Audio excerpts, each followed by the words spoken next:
Matemática e Física para Programação de Jogos, esse é o quinto vídeo da sequência sobre vetores. Irei trabalhar multiplicação de um escalar por um vetor ou de um vetor por escalar. Bom, então eu preciso ter um vetor. Vou escolher um vetor aqui V. Então V, ele vai ser descrito pelas componentes V1 e V2. Preciso dizer qual é o conjunto da qual eu pego V1 e V2, então eles pertencem aos números reais. E aí eu tenho um número K, e esse número K ele vai pertencer aos números reais. Bom, agora como eu estou tratando da multiplicação desse número escalar aqui, pode ver que ele não tem seta por um vetor, eu vou fazer uma definição. Então a definição, a multiplicação de K por V, ela é, você pode pegar o escalar K, você escreve o vetor componente a componente usando aquela simbologia, e agora você vai fazer o seguinte, vai criar um vetor novo, da qual o K ele multiplica componente a componente de V.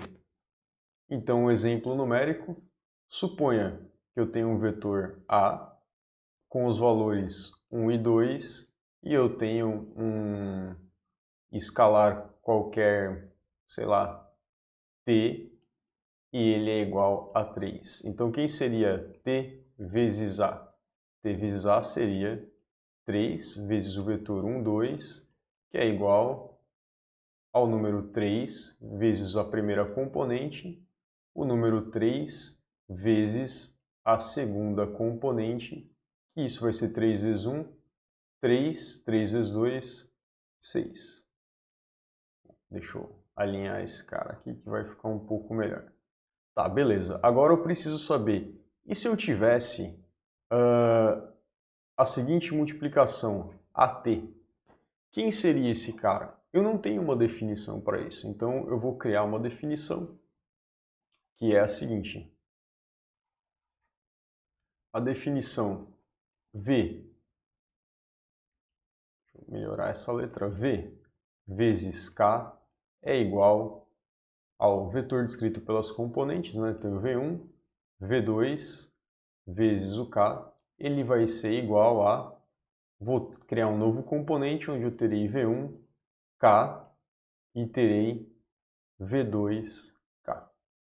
Beleza, agora com essa definição, né, agora que eu sei multiplicar um vetor, sendo que eu tenho um escalar à esquerda, um vetor à direita, um vetor à esquerda e um escalar à direita, eu vou conseguir também fazer o seguinte, se eu fizer T, se eu fizer A vezes T, né? Então eu tenho que aproveitar o meu vetor A, ele vai continuar o mesmo 1 e 2, e o meu T a mesma coisa. Então agora eu posso fazer A vezes T, que vai ser igual ao vetor 1 e 2 vezes o escalar 3, que é igual ao número 1 vezes o meu escalar 3, ou seja, eu vou multiplicando componente a componente, número 2 vezes o meu número 3, que é igual ao vetor 3,6. Beleza.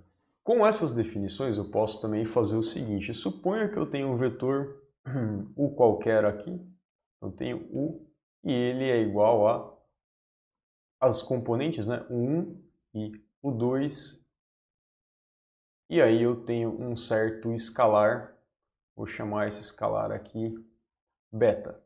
Então eu tenho aqui o 1, o 2 e o beta, eles pertencem aos números reais.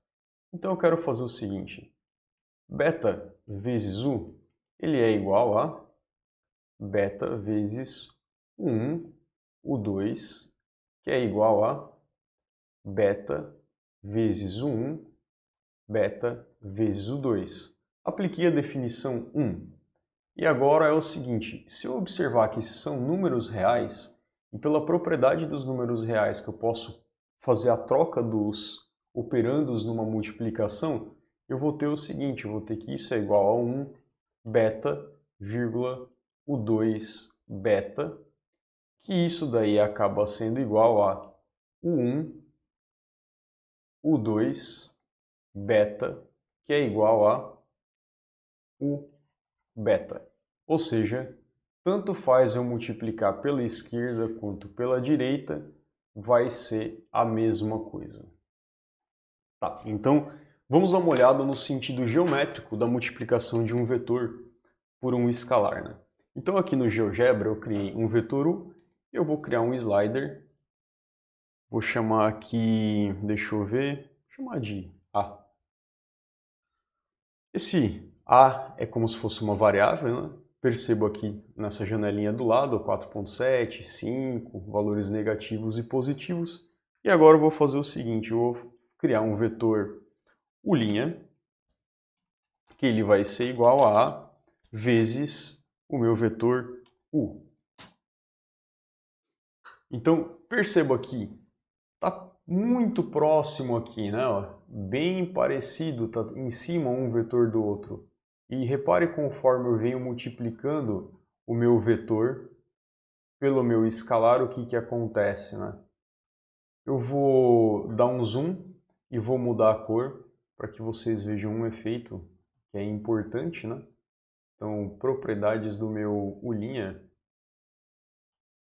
deixa eu deixar ele em vermelho para ver se ele vai ficar mais destacado.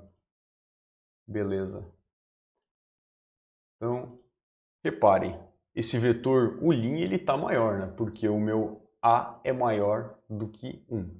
Se eu colocar o A igual a 1, eles vão ter o mesmo tamanho, porque multiplicar por 1 é a mesma coisa que não multiplicar por nada. Entretanto, se eu multiplicar por 0.4, esse vetor é menor que o meu vetor U, ou seja, eu posso reduzir o meu vetor, diminuir o tamanho dele através de uma multiplicação por escalar. Eu posso aumentar ele, eu posso trocar o sentido dele. Se eu quisesse um vetor totalmente contrário, que ele estivesse na direção oposta com o mesmo tamanho, era só multiplicar por menos 1.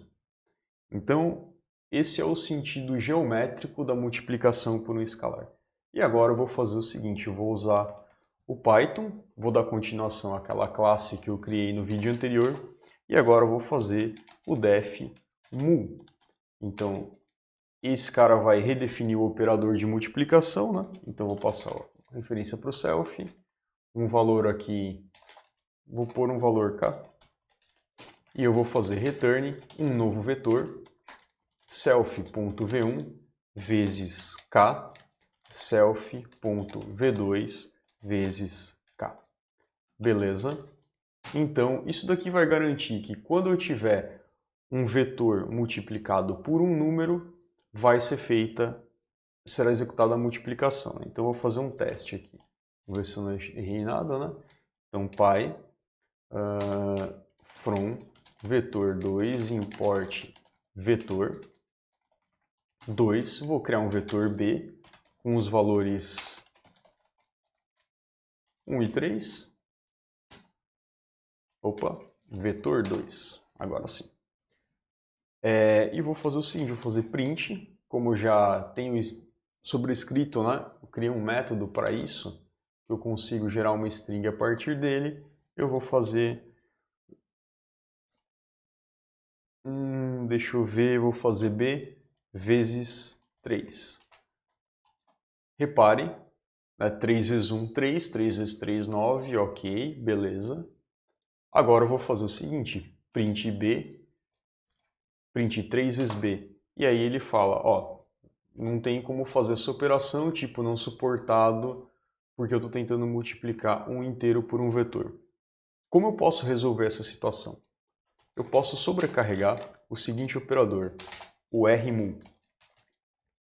O que ele vai fazer? Ele vai multiplicar o meu vetor, ele vai estar à direita, né,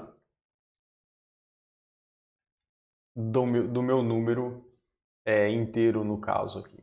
Então o que vai acontecer? Sobrescrevendo esse método, né, eu vou conseguir fazer aquela operação e quando eu estiver fazendo contas no Python, só utilizando essa classe vetor, vai sem problemas, né? Eu posso inverter a ordem, né? Como está a ordem ali entre o escalar e o vetor, que não vai ter problema, né? Então, py, vou criar Vou importar o meu vetor. Opa, teve um erro aqui. Erro corrigido. Agora eu vou criar o meu vetor e vou tentar fazer a multiplicação que deu problema. Ó, funcionou, né? Então eu tenho a multiplicação agora pelos dois lados, né? Por isso é importante a gente fazer essas observações, se vale essas propriedades, né? Tá atento às definições, se eu vou programar uma classe que é para me ajudar, né? Voltando ao Python, uma das coisas que eu posso fazer é essa, criar um novo vetor que eu multiplico componente a componente, né? Eu poderia ter seguido à risca a minha definição. Não tem necessidade, porque a gente mostrou que ela é igual. E uma outra coisa que o Python permitiria é delegar, né? Então eu poderia fazer return de self vezes k. Ou seja, ele vai fazer com que o número que chegar seja chamado o mu aqui de cima, né? Então, para você ter uma ideia do que está acontecendo, então aqui eu vou fazer mu, ele vai aparecer duas vezes mu na tela, né? Então, carregar o print, vou criar o vetor, aqui ele vai chamar mu, e aqui ele vai chamar o mu também, mas aí vai ficar melhor se eu fazer o seguinte, vou pedir para ele imprimir também o rmu, para você ver o que está acontecendo, né? Então eu vou sair dessa tela, carregar tudo, porque dá mais trabalho descarregar e carregar do que começar de novo nesse caso, né? Então eu venho aqui, importo o meu vetor, criei o meu vetor, olha lá, apareceu rmu, porque ele chamou o primeiro método que multiplica o meu número quando ele pela direita, e agora eu vou fazer um que só vai aparecer o mu. Beleza? Então, o próximo vídeo vai fazer a integração e transformar essa equação numa equação, aquela equação do vídeo 3 em uma equação vetorial, né? Então, vamos mostrar como que faz a transição dela para trabalhar vetorialmente. Obrigado e até a próxima.